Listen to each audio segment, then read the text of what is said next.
अब पिछली बातों को देखते हुए और इंटरमिटेंट फास्टिंग को अडॉप्ट करने से पहले सवाल ये आता है कि आपको 6 छोटी मील्स को कंज्यूम करना चाहिए या नहीं। कुछ रीजंस कि ये 6 छोटी छोटी मील्स खाने को क्यों कहा गया है। पहला ये कि जब आप खाना खाते हैं तो आपकी बॉडी को एक्स्ट्रा कैलोरीज बर्न करनी पड़ती है सिर्फ उस मील को प्रोसेस करने में।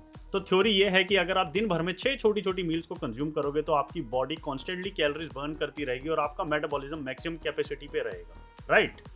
वेल, ऐसा नहीं है। सपोज करो कि आपकी डेली कैलोरी कंजम्पशन 2000 कैलोरीज है।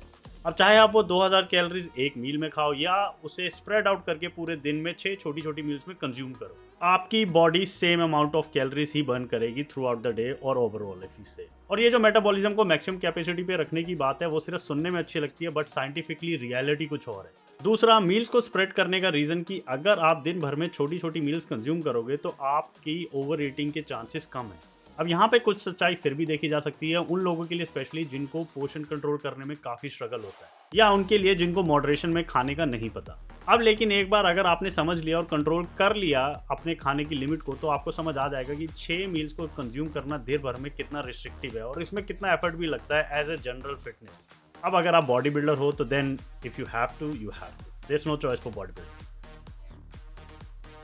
और तो और कई लोग ये भी फेस कर सकते हैं कि छोटी छोटी मील्स कंज्यूम करके वो फुलर और पेट भरा हुआ महसूस कर रहे हैं, जिसके कारण स्नैकिंग के थ्रू वो शायद एक्स्ट्रा कैलोरीज भी कंज्यूम ना करें। अब लेकिन अगर हम अपने केवमैन डेज की बात देखें, जहां बंदे को सिर्फ जो मिला दिन भर ढूंढ के वही खाना पड़ता था और सरवाइव करना पड़ता था, अगर उस टाइम उसको 6 मील्स खानी पड़ती और वो भी हर 2 से 3 घंटे में, जहां उसके पास टाइम देखने का कोई यंत्र भी नहीं था, तो शायद इंसान कब का खत्म हो चुका होता। उस समय उसको जो सिचुएशन थी जहां खाने को स्टोर करने की भी कोई टॉप फैसिलिटी नहीं थी, उसके हिसाब से ही चलना पड़ा और उसी हिसाब से बॉडी ने भी अडेप्ट किया और अपनी मैक्सिमम कैपेसिटी पे रही for hunting and catching new food every day.